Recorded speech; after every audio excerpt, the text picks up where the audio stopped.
Hi, everybody. We're going to just give it a few more moments to let more people join us. Really appreciate you all being here tonight. If you want to take a moment and enter your name and the neighborhood that you live in into using the chat function, please take a minute to do that just so we can get a sense of who's joining us tonight and also share with your neighbors who's here tonight. I'll do that as well.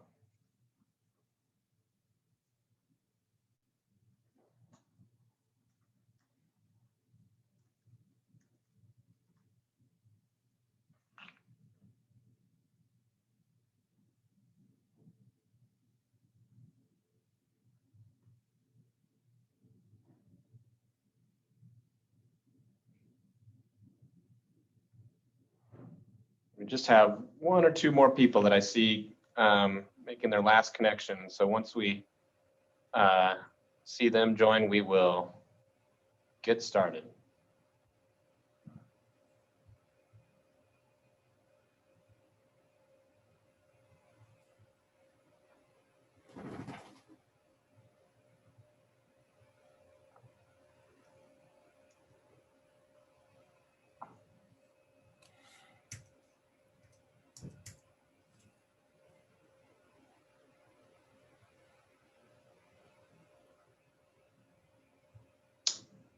Okay, well, thank you all for joining us tonight. So happy to have such a great turnout. One of the blessings of this past year is that we are able to do more virtual meetings and have a bigger audience or a bigger group like this one. So we were supposed to have more than 100 people, which is a great turnout for a city meeting. So we're really happy to have all of you here tonight. I'm Seth Hoffman. I'm the city manager for the city of Loantree. I'm really proud to serve in that role for the last 8 years, and I'm really excited to introduce Mayor Malay in just a few minutes. What the fuck? Few moments. A couple of just housekeeping items. One, we've all been on Zoom and Teams and every other kind of virtual meeting in the last few months, but just a reminder to please remember to mute. We've got somebody, I think, that's maybe not on mute right now. So just a general reminder that now would be a good time to mute your computer or iPad. And then, as I mentioned before, we've had several people do it already. Using the chat function, please enter your name and the part of Loantree that you live in, or the neighborhood or HOA, however you want to identify that. And then when we get to it later on, we definitely want to hear feedback and questions. With a group this size, the best way to do that will be in the chat. So I really want to hear all the questions that you have, and we'll be able to best manage that if you put those questions using the chat function. One or two other quick things before we begin. Some of you may have seen that we hired a survey firm to help us gather some more formal feedback from the community. They did a scientifically valid sampling of Loantree residents. Obviously didn't go out to all Loantree residents, but some of you may have received a call or a text message or an email from this survey firm that we contracted with, and we're obviously using that data to help drive decisions as well. And then the last thing is that we've received quite a few questions in advance, and we really appreciate seeing all those. So thank you to everyone that submitted a question in advance. There's a handful of those that we're going to answer directly tonight. Some we think will be answered directly in the presentation, and there's just a handful that we're going to reach out to you individually and answer your questions. So either me or a member of our staff will be sending you an email or giving you a phone call for some of those individual questions that are more personal. So we're happy to answer those, and we'll be really appreciate all that feedback. And of course, I'll put my contact information in. If you do have other questions after tonight's meeting, you're obviously very welcome to reach out to me. So I think that's all the housekeeping, and happy to turn over the meeting to the Mayor of Loantree, Jackie Malay. Thank you, Seth, and good evening, everyone. On behalf of the Loantree City Council, welcome and thank you for joining us. I am Jackie Malay, honored to serve as Loantree Mayor. For those of you who may not know me, I want to give you a quick bio. I've lived in our city for over 20 years, and I'm a registered civil engineer. I married my college sweetheart 30 years ago, and together we raised two what we think are amazing children. Hopefully our friends agree. And for the last 17 years, I have served Loantree in a variety of roles as a planning commissioner, city council member, mayor pro tem, and mayor. Clearly, I am committed to the things that I value, and I truly value this community. Another highly valued group of individuals are the dedicated partners I serve alongside on city council. They are joining us this evening, and they are Mayor Pro Tem Kathy Brunick and council members Wynn Shaw, Jay Carpenter, and Mike Anderson. Other important individuals from the city side that are in attendance, you met Seth Hoffman virtually. He's our wonderful city manager, but we also have every member of the city's executive leadership team on the call. We all very much appreciate you joining us tonight and are looking forward to your input. This outreach meeting is actually a reboot of a community engagement initiative, which was planned for 2019 and 2020.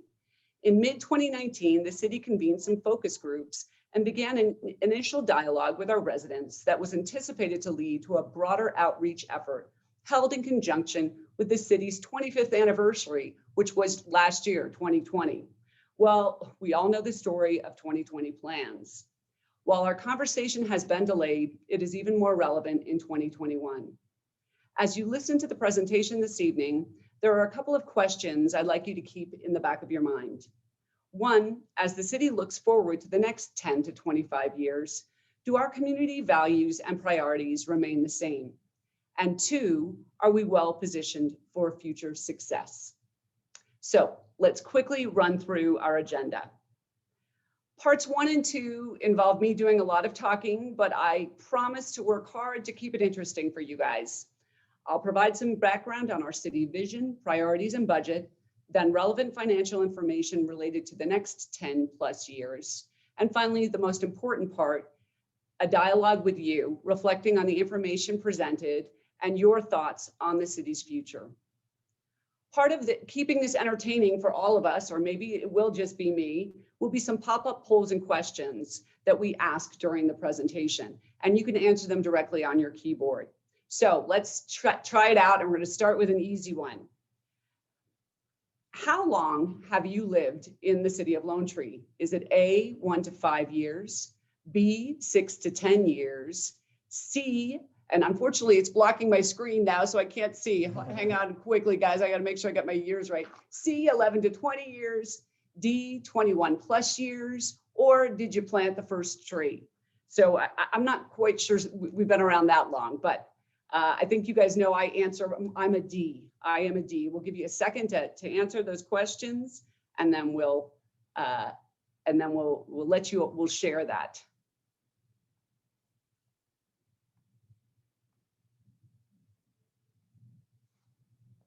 And just a little trivia, if you don't know, there is actually an official Loantree. There is a Loantree in Loantree. But okay, well, great. Actually, the majority of us are just like me. 38% have been in the city for over 21 years. So that's wonderful. But I think it's great that we've got a good participation from folks in all the categories. And everybody was honest that they did not plant the first tree. So, but regardless of how long you've lived here, since its inception, our city has benefited from a consistent vision focused on making Loantree a highly desirable place to live, work, and play. Today, our formal vision statement reads, Loantree is a premier Colorado community connected by great neighborhoods, vibrant public spaces, a beautiful natural environment, and thriving businesses. Residents who participated in that 2019 focus group that you recall I mentioned earlier described the city this way. It's a safe community that's well maintained and organized, a premier city with great amenities. Our open space, recreation, and arts were highlighted, along with the wonderful shopping and medical access that we have in the city. We're a community with strong property values that's visually appealing. There is a great sense of community and pride in our city, and we are an accessible community with good transportation. Council and staff were thrilled with the many parallels we saw between the city's formal vision statement and our citizens' description of the city. And the responses actually confirmed decisions that we have made in past city budgets. We all recognize, if we could advance, we all recognize where you spend your time and money translates to what really matters to you. And historically in Loantree, we've prioritized capital outlay, public safety, and public works. In fact, about 80% of the city's budget has gone directly to these three categories.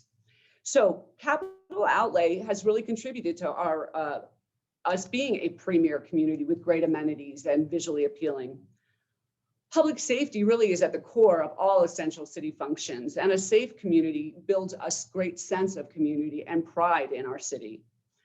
And public works really contributes to being a well-maintained and organized city that's accessible with good transportation. I did mention I was a civil engineer, right? So another important category, general government, is really the glue that holds our city together. It includes keeping our financial house in order, communications with our residents and businesses, planning, zoning, and building, economic development to support our existing businesses and attract new ones, and answering the phone when you call the city offices. Collectively, all of these expenditures translate to the strong property values we continue to see in the city of Loantree. Let's talk about our operating budget a little bit. I think this is important for people to recognize. A slight majority of the city's operating budget represents the salary and benefits earned by the outstanding men and women employed by Loantree. We hear a lot about dysfunction in state and federal government, complaints about inefficiency, lack of innovation, and bloated headcount. After 17 years of intimate observation, I can assure you that Loantree city government does not work that way. Much of our city's success can be attributed directly to our ability to attract and retain quality people dedicated to serving our residents and businesses. Next slide. So the city of Loantree is constantly held up as a model of efficient, pragmatic, effective local government. I cannot tell you the accolades I have received from business owners and operators, large and small, about their positive interaction with our city government. And during the COVID pandemic, those compliments went through the roof.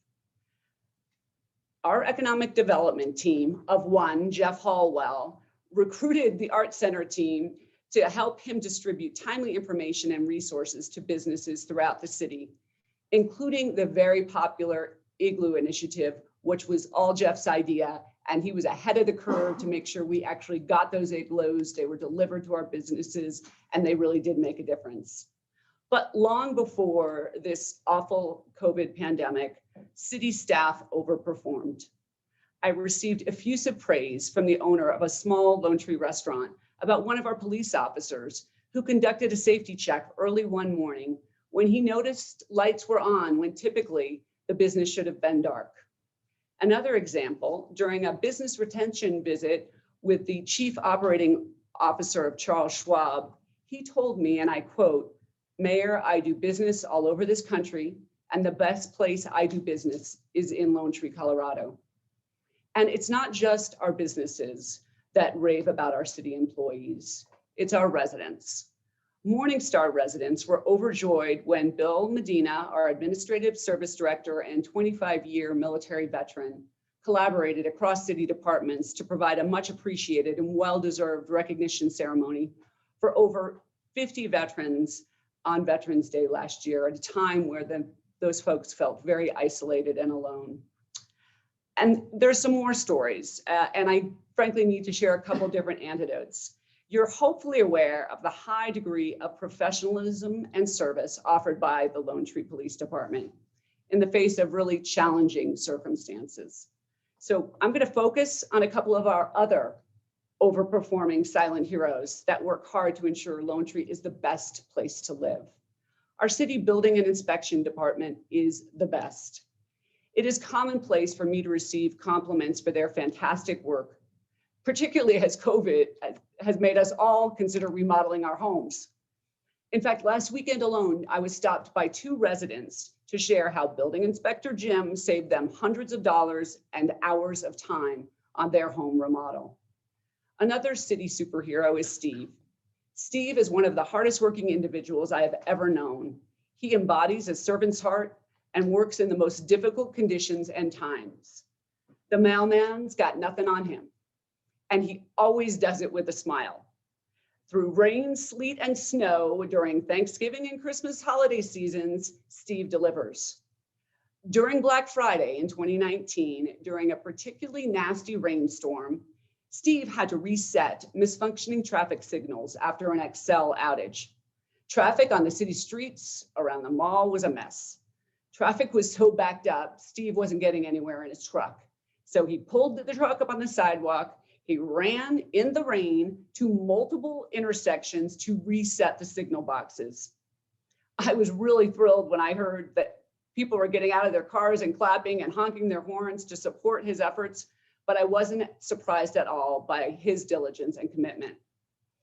I have to move on from these stories, but I have many more stories about how hard our city staff works to solve problems, most of the time before the majority of us even know there was an issue. So let's talk about our capital budget at a high level. Historically, the largest expense category in the city budget has been capital improvements. On average, it has represented about 50% of our city expenditures. The city has been committed to proactively plan, build, and maintain our infrastructure. I told you earlier, I was a civil engineer, right? And our efficient city operations really comes down to people and infrastructure. So let's take a look at our capital reserve history. As you can see from this slide, the city has long benefited from the ability to set aside capital reserves to fund major capital improvements. Year over year, steady sales tax growth has been the source of this essential funding. Unfortunately, as you can see from this slide, which is the years are along the x-axis, dollars along the y-axis, our ability to replenish those funds has diminished, and our current projections indicate we will deplete the existing capital reserve fund at the end of 2022, and clearly this is troubling.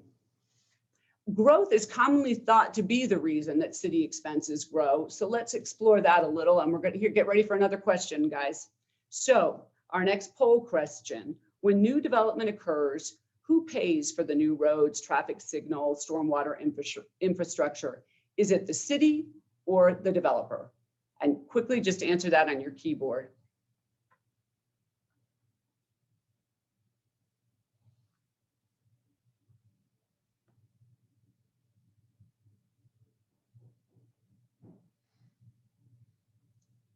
All right, we're tabulating the results. Oh, this is closer than I thought it'd be. So the correct answer is B, the developer. A foundational principle for the city has been that growth pays its own way. I should note that 8 mills from property taxes assessed by the Metro District on the east side of I-25 have been dedicated to the city to cover operation and maintenance costs for that new development. But I want to make it very clear that the developers pay for the roads, the infrastructure, the traffic, the lighting when the new development comes in. And we have 8 mills dedicated to pay for the operation and maintenance of the new development.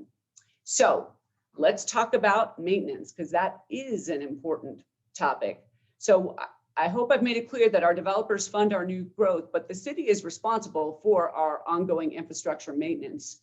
So true or false, regular maintenance on your home's roof extends its useful life.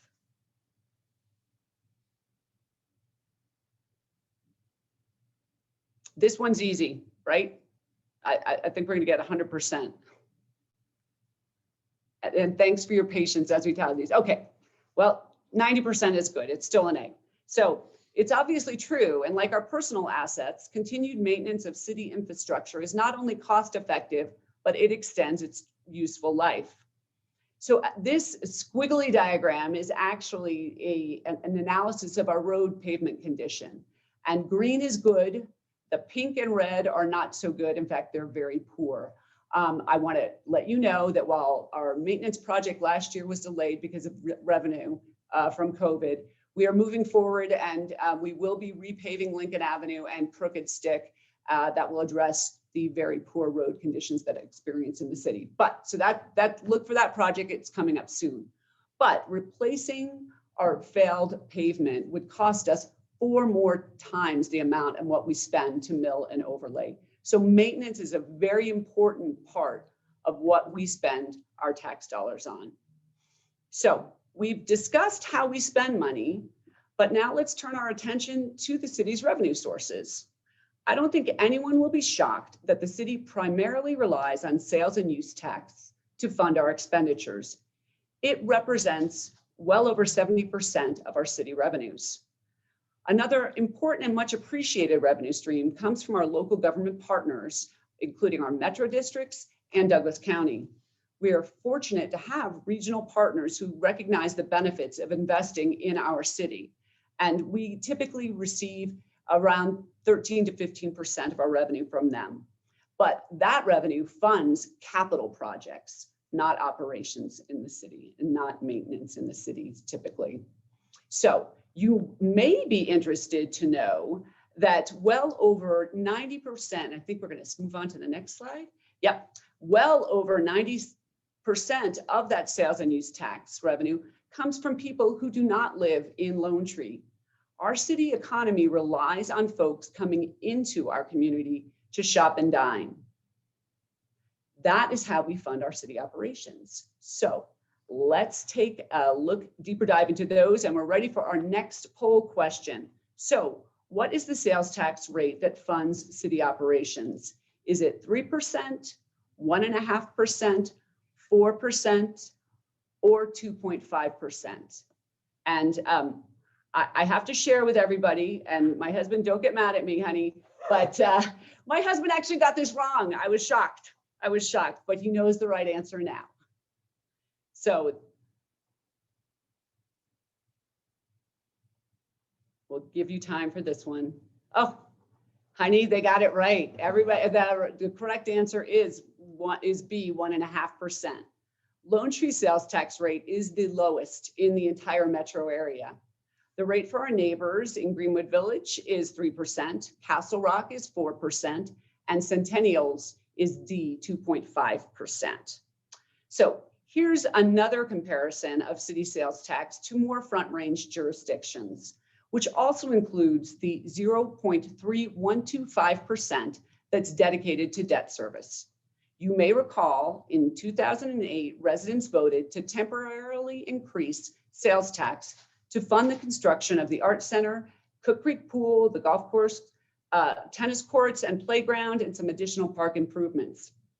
That increase expires in 2023, and the money it generates cannot be used for city operations. It is strictly to pay off that debt. In fact, in the city's 25-year history, sales tax has never been increased to fund city operations. So another one, we've got a flurry of these. True or false, when shopping at the Loantree Safeway, do customers pay sales tax when they buy chicken, pasta, or apples? True or false? And you could also be shopping at our lovely Sprouts or our Target, or any of our wonderful grocery stores in the city. So true or false? When you purchase groceries in Loantree, do you pay tax? And again, you guys are brilliant. It's false. In Loantree, groceries are not taxed. The same cannot be said for some of our neighbors, however. So as you can see from this slide, Loantree not only has the lowest sales tax rate in the Front Range, the city also taxes fewer things than our neighbors. The city does not collect property tax. We do not tax groceries. We do not have a head tax or an employee tax. And we actually don't tax automobiles if you live in the city of Loantree. So you can see our neighbors in Castle Rock have a higher sales tax. They assess a property tax. They tax groceries and they tax cars. Parker does the same, and they have a higher tax rate. Centennial also has a property tax, which again, I want to remind everyone, Loantree, no property tax. Greenwood Village, property tax and a head tax. And Aurora, again, higher sales tax, property tax and head tax there, and all of these folks' tax cards as well. So I hope you're all feeling very good about your decision to live in the city of Loantree. So as we review our historic sales tax collections, you can see that this low rate and base has served the city well for our first 20 years. Even through the Great Recession of 2008, the city saw year-over-year sales tax growth of about 5%. So again, let me orient you. Dollars are on the Y column and years are on the X axis. So first 20 years, again, we saw that steady growth. In 2015, however, the picture started to change and we saw a flattening of sales tax revenue. Even with the addition of new stores, restaurants, the annexation of the Marriott Hotel, our revenues have remained basically flat.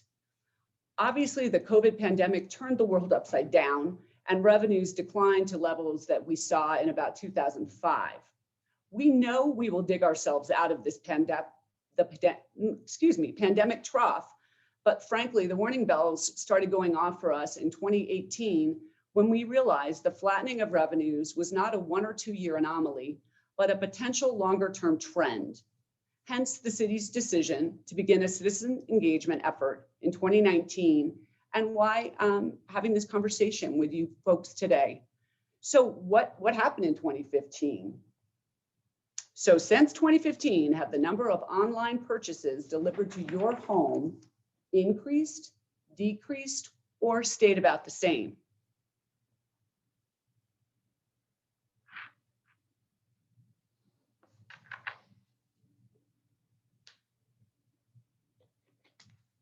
Again, giving some minutes to get that. Yes, clearly we've all moved to more online shopping. COVID-19 exacerbated and accelerated that shift, but it was already happening. There's also been a shift in demographics with aging boomers drop in discretionary spending and millennials embracing the shared economy where goods and services are rented and borrowed rather than purchased. So the data indicates from a revenue standpoint, the next 10 to 25 years will look very different from the past 25 years. As part of our fiscal stewardship, the city performs budget projections, and this is our current picture. It's a busy slide, so let me walk you through it. Again, years are along the x-axis, dollars along the y-axis. Yellow represents revenues, green expenses. Orange is the cumulative gap between revenues and expenses. And as this details, in some years, the city plans for expenditures to exceed revenues. I spoke about it earlier with our capital reserve. It's common to save up dollars to spend on larger projects. But as I indicated, we are not in a position to be replenishing our capital reserves. And this picture is troubling and it is not sustainable. So, City Council, along with our city staff's objective, will ensure the long-term health of the city, and we will always deliver a balanced budget. Council really does prioritize our resident feedback, and we have confirmed that you want a safe, well-maintained, organized city that's visually appealing with great amenities. The challenge we face in the future is that we will not be able to accomplish those things in the same way we have been able to do in the past, which leads to these considerations. So we have expense options and we have revenue options. We can lower our capital investments. I think that will have an impact on a number of our services in the city, in addition to how our city looks and feels as we live here. We can lower maintenance investments. We can push out how often we repair our roadways and our storm sewer systems. We will always maintain a safe community. We will always be a safe city. That is a priority for our city, but we may not be able to do as much, have as many officers as we have been able to have in the future per resident. We could reduce our amenities, our trash service, our community events we can reduce. And then the other option, again, is revenue options, which include sales tax increase, having a head tax, expand our tax base to tax more things, or have a property tax. We are not advocating for this. These are just the facts. So Now the fun begins for you guys. As you've heard what I've had to say about this, I would love you to reflect on our vision again, being a premier Colorado community connected by great neighborhoods, vibrant spaces, beautiful natural environment, and thriving businesses. As you reflect on this vision, does it still resonate with you? And what are your thoughts about how our city should address its future fiscal challenges? So I know that, again, we've asked you to put your questions in the chat, and I'm going to turn it over, and the city manager and I will start working through those lists with the support of our city executive team. So, Seth. Thank you, Mayor. We do have, like I said, a couple questions that we got at the early on, and so might start with those. And it looks like some people have the same question. So I think question that's hot on some people's mind is why don't we collect sales tax on online purchases? So the city does collect sales tax on online purchases. Thank you for letting me clarify that. The problem is we've relied on 20 million annual visits to Park Meadows Retail Resort, and we've been the beneficiary of getting all of those revenues when those folks have come to the mall and bought things. We only have 15,000 residents in the city of Loantree. And while we do collect online sales tax, it is a very, very small amount in comparison to what we were receiving. So now people clickety-clack from Centennial and Greenwood Village and have their Macy's or Dillard's or Nordstrom's packages delivered there, and those communities receive those sales tax revenues. In fact, it's interesting to note that some of our neighboring communities actually saw revenue increases during the pandemic for those very reasons. Thank you, Mayor. We had a question that I believe is about the PIF in the Ridgegate area at Target, Cabela's, and the restaurants in their area. And the question is, what are those? What is that PIF used for? And couldn't that money be spent on replacing dying trees and potholes on Lincoln Avenue?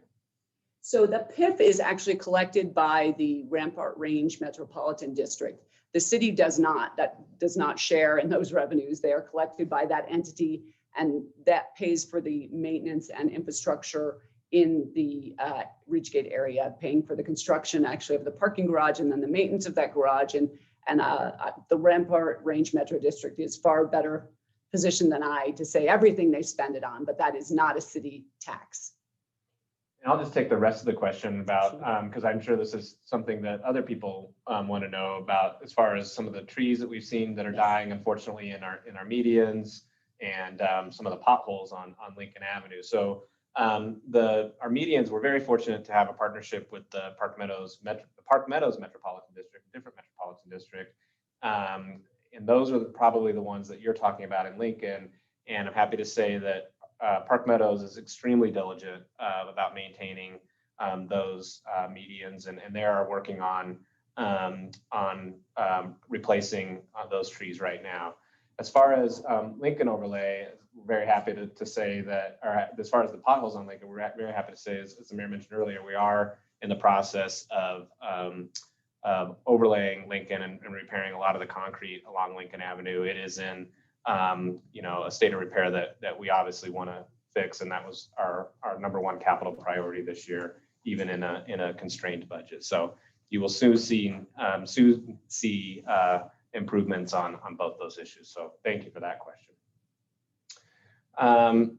Then next question is a question about restaurants and or bars in Loantree. It seems like there's a lot of abandoned buildings, and we may be losing revenue to our citizens leaving to go to other cities to visit bars and restaurants.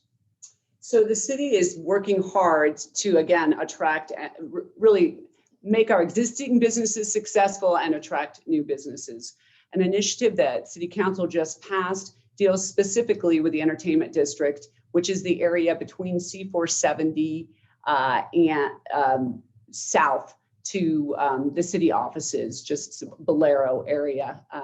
And we have started a incentive program to hopefully incentivize investment of new retail and restaurant and bars in that part of the city. where we'll be sharing back revenue above a base that would cover our operations to try and really get some interest in that area. The city has also done some significant capital improvements there, instituting a new light, turn signals, adding the park at the corner of Kimmer and Park Meadows Drive to really make it a more walkable. That seems to also drive businesses to an area, a walkable portion of our community. We have, as I said, no property tax in the city of Loantree. We think we have a pretty inviting space for new businesses to come, but we all know the stress of business, what the businesses are under, particularly during COVID, and it has hit us hard. So we are working to attract them, and we do have an incentive program in that specific portion of our community to drive investment. And I would just add that we have actually seen and are seeing some new restaurants opening, particularly in the entertainment district. My office window looks out at the entertainment district, so I have a pretty good view. And we do have a new Cajun restaurant that's opening. A new restaurant is going into Fox and the Hound. And there's a handful of others that just have opened just in the last few weeks. And we do know of a handful of others that are on the way. So we're starting to see some green shoots there, but appreciate that question. I have to give a plug for one of the other ones, Urban Village, which barely opened up in that area, but actually has done so well that they're actually moving and to a bigger location over at Park Meadows Mall. And that is a local homegrown business that we're really happy and supportive of them and wish them all the best with that move. This is a question that I bet other people have because they just got their property tax valuations. Say property values are skyrocketing in 2 years. When the next assessment is done, you will reap a large amount of that property taxes as per home are going to increase by 20 or 30%. So again, I want to clarify that the city of Loantree does not assess a property tax. So we do not share in those revenues. Our partners at the county receive those monies. They fund county services. And as I noted earlier, the county is a good partner for the city of Loantree and does work with us on some of our capital projects. We are very grateful for their contributions, but it is we do not. We work with them to collaborate, but we are not guaranteed anything ever. And also our metro districts. Our metro districts are great partners, and they do participate in projects in the city as well. So we get some property tax revenue through collaboration, but nothing directly because it's not in our charter. And this is a question that not really related to our presentation tonight, but one I've been asked a lot, and that is how long can we expect this kind of traffic at In-N-Out, and why did they get special treatment for their traffic plan? So I want to make it very clear that In-N-Out is paying for all of that traffic plan. There is no city revenue that is going to that. The officers' cones that you see there are paid for by In-N-Out. And that traffic plan was put in place not for them, but it was put in place to protect access to our existing Loantree businesses. They would be happy to not be spending that money and are looking forward to the day where they don't have to spend those revenues. But we want to make sure that our existing businesses are made whole during this opening. And I know we all heard those terrible stories of what happened in other communities. And I'm really proud of the great work by Loantree staff to make sure we did it right in the city of Loantree. So good news, bad news. The volumes during the week are going down. So we will be lessening some of those traffic site planning restrictions during the week. The weekend traffic still does require it, but rest assured, the city is monitoring closely. But In-N-Out is monitoring it even more closely because it's costing them a lot of money. And so the minute we can, we will be pulling that back. But we do want to protect our existing businesses, and that's what those traffic cones are all about.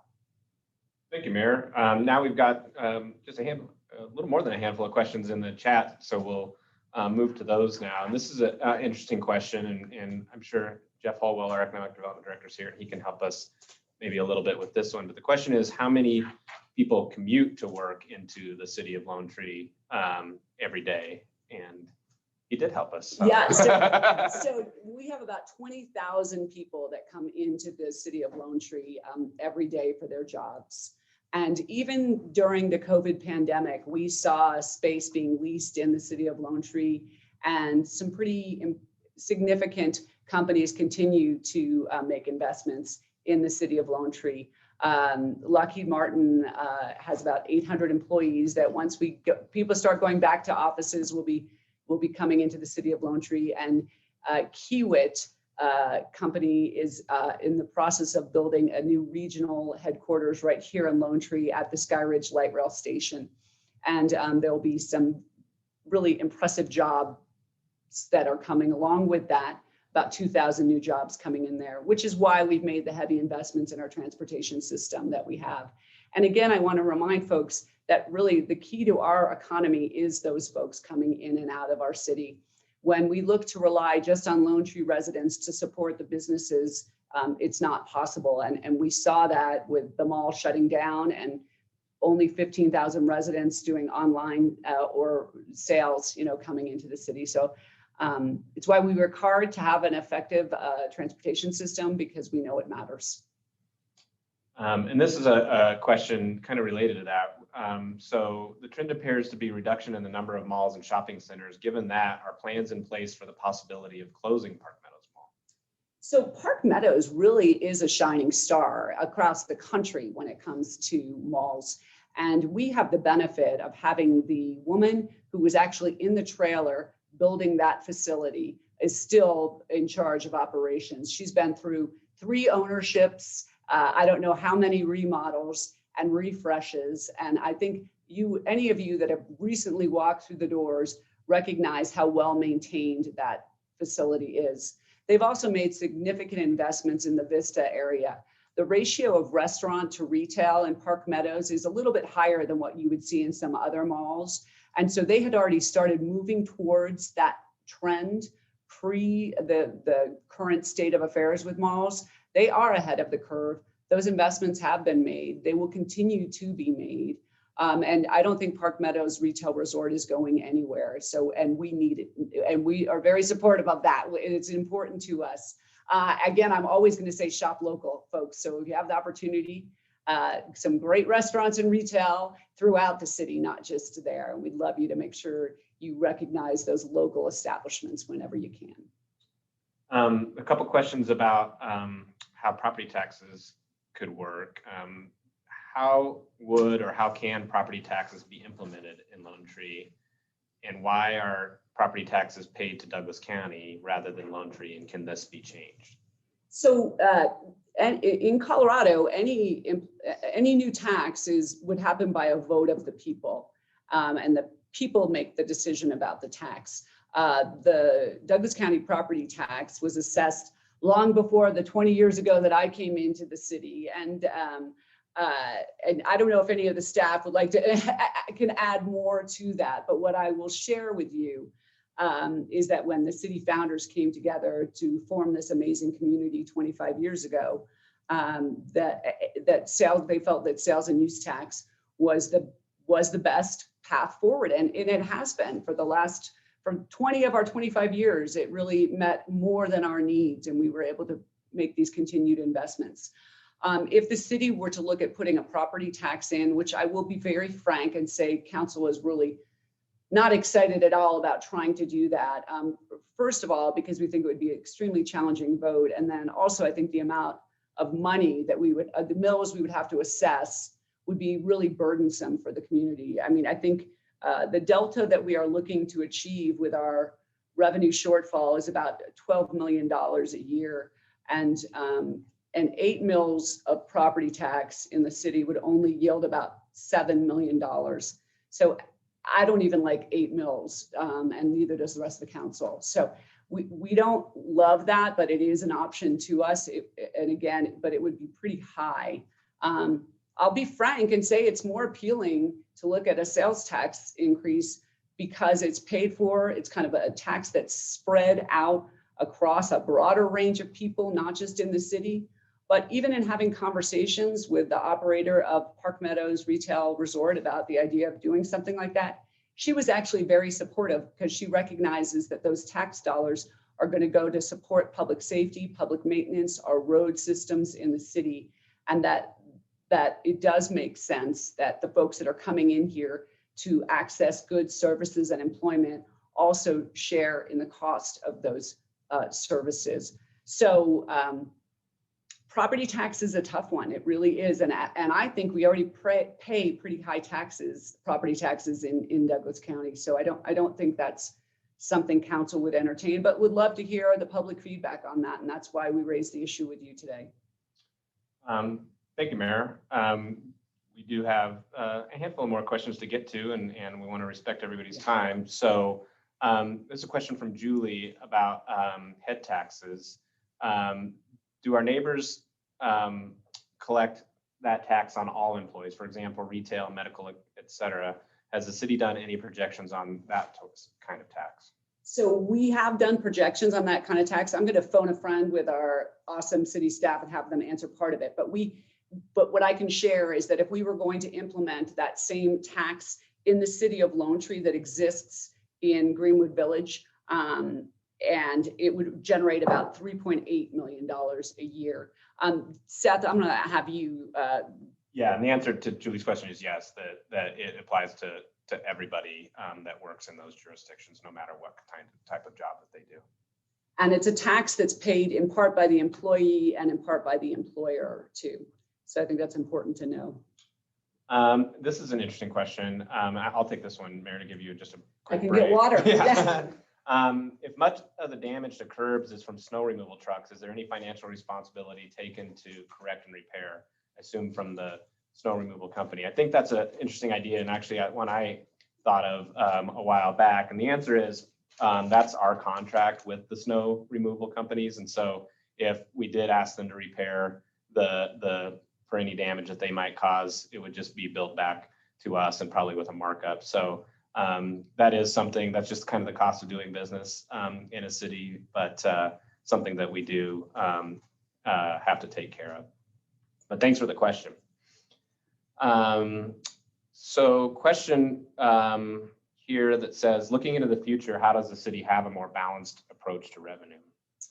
So it's one of the reasons that we explored every option, and staff ran projections to what would a property tax look like, what would a occupational head tax look like, what would a sales tax increase look like, what would a combination of those look like. And I don't know that it's providing balance, but I think council, as we consider these options, feels that if the people think increasing revenues, and council does think that it is worth doing that to maintain our same community that we have today and invest in our future, that the sales tax, while we're still relying on a single revenue source, is probably the smoothest path forward that would have the least significant impact on household budgets and provide the revenue. Estimates indicate it would probably cost a Loantree household about $7 a month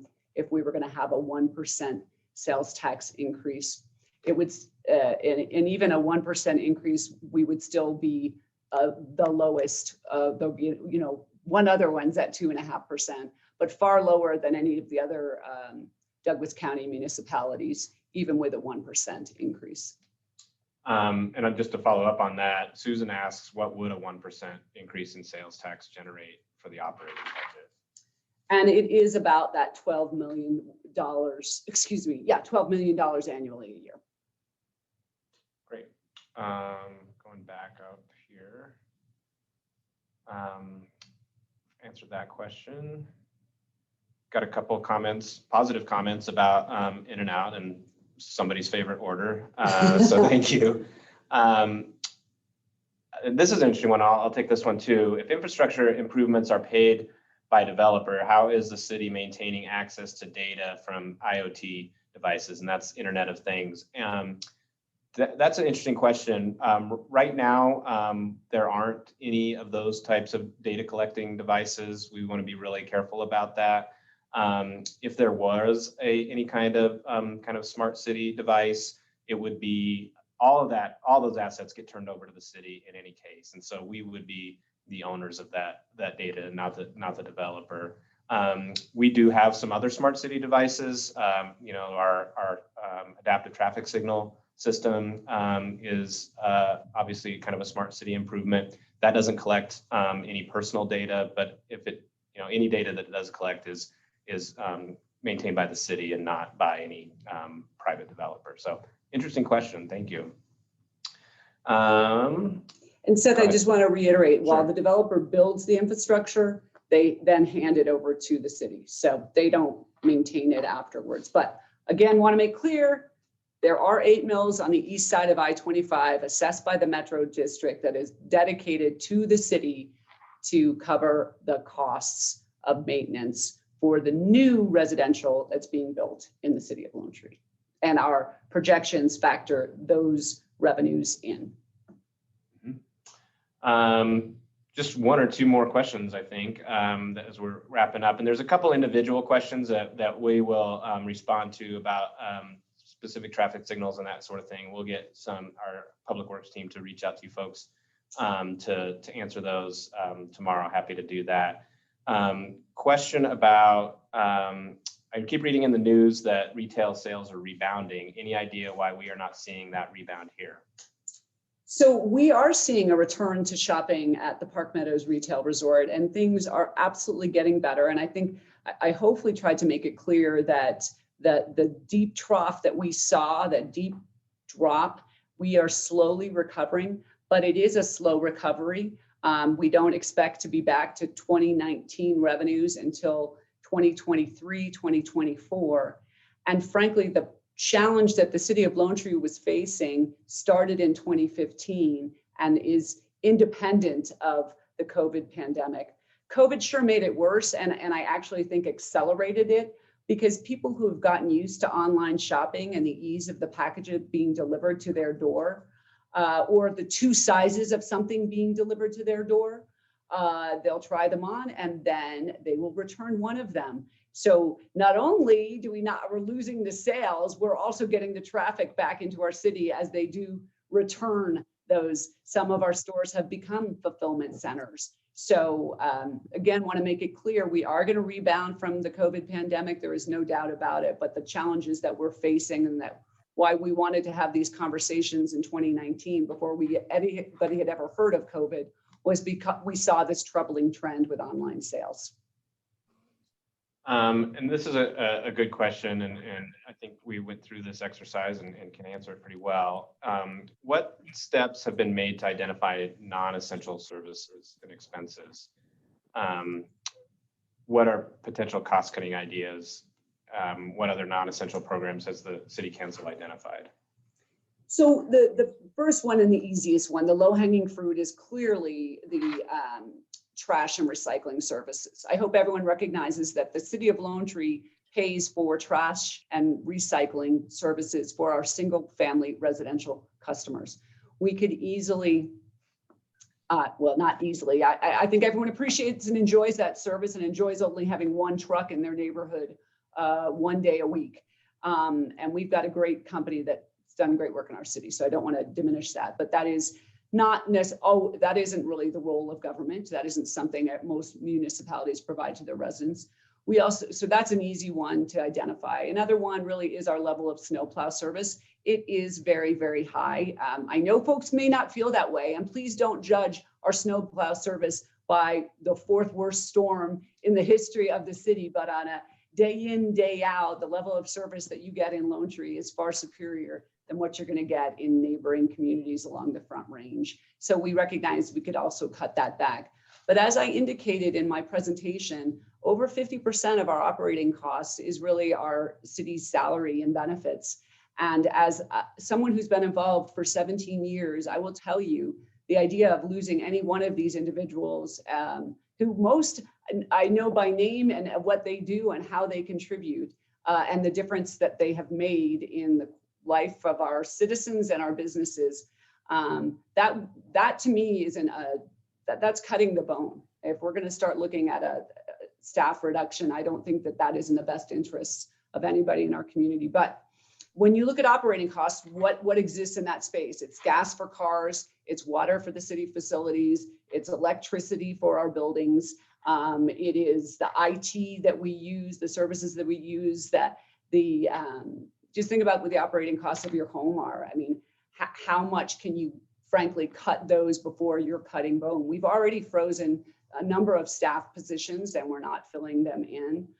Some of our staff is actually paid for by fees for a lot of our planning community development, that we assess fees as we review those plans, and some of that is there. So those folks, those salaries are paid. So again, we do not have we don't have fat in our budget. So we will be looking for input from you. What is it that you can withstand less of as in the city? Do you want to wait instead of, we spend over $2 million a year repaving city roads. Would you rather us not do that and do it every 4 years or every 3 years instead of doing it every year? Those are the types of things I think are very important. I think our ability to have dollars to contribute to capital projects has contributed to our success. I think capital reserves are an important part of city government. I think the reason we've been able to go through the pandemic as well as we have is because we had healthy capital reserves and we had healthy working reserves. Is that fat that should be cut out of the budget? I don't think so.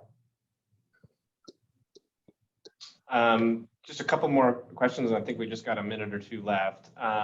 Is it possible to include a sunset provision on a sales tax increase? Absolutely, absolutely.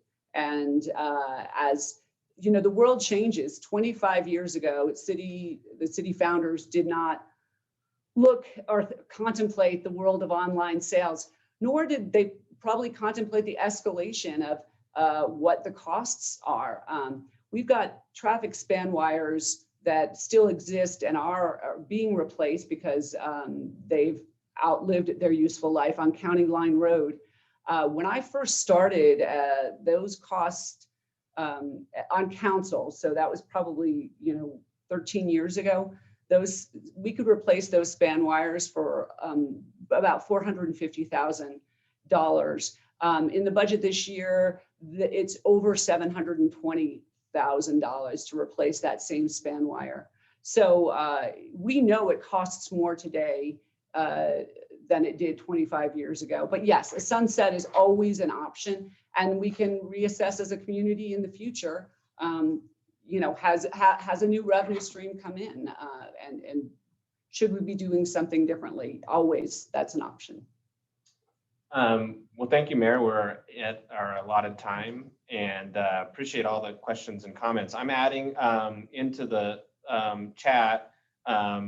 I'm sorry that we couldn't get it to everybody's question or comment, but we are, as I said at the beginning, going to do our best to follow up with folks individually. I'm also going to enter my email address into the chat as well, seth.hoffman@cityofloantree.com. If you have any questions or think of anything that comes up after this, feel free to drop me a line there, and we will do our best. And I'll turn it back to the mayor to close us out. Thank you so much, Seth, and thanks to everyone for your time and attention and interest in this today. I think one of the reasons our city continues to be so successful is the level of engagement that we do have from community members. So your voice matters, and as our city manager indicated, if we didn't get to your question today, we are cataloging all of these, and some of them require a more personal, detailed response, and staff or council will be reaching out and following up with you. The city council is always accessible to you. If you go to the city website at cityofloantree.com, you can find all of our email addresses and our cell phone numbers. You've got a team of 4 very dedicated council members who are engaged in this city and want to hear from you along with myself. So on behalf of the city team, of council, and our awesome, amazing city employees, we want to say thank you very, very much for your time and attention, and we look forward to continued dialogue with all of you. Thanks. Take good care and stay safe. Good night. Good night.